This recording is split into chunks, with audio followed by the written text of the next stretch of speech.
हेरलेतील महिलेचा दुर्दैवी मृत्यू, ठेकेदारांनी प्रकरण दाबण्याचा केला प्रयत्न।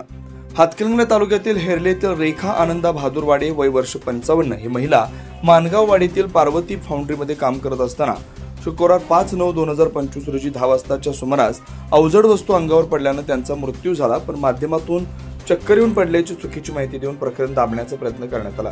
अधिक माहिती अशी की रेखा यांच्या नातेवाईकांना न कळवताच त्यांना थेट हातकणंगले ग्रामीण रुग्णालयात दाखल केलं, पण डॉक्टरांनी त्यांना मृत घोषित केलं। त्यानंतर नातेवाईकांनी कळवण्यात आलं की ही बातमी समजतात हेरले गावातील ग्रामस्थ मोठ्या संख्येने हातकणंगले पोलीस ठाण्यात जमा झाले। रेखा भादवडे या चक्कर येऊन पडल्याने त्यांचा मृत्यू झाला अशी नोंद करण्यात आली, पण दवाखान्याच्या अहवालानुसार त्यांना दुखापत झाल्याचं सांगण्यात आलं। हे समजताच नातेवाईकांनी मृतदेह ताब्यात न घेण्याचा पवित्रा घेतला। ठेकेदारावर कारवाई करण्यासाठी मोठे आंदोलन करण्यात येईल असं सांगण्यात आलं।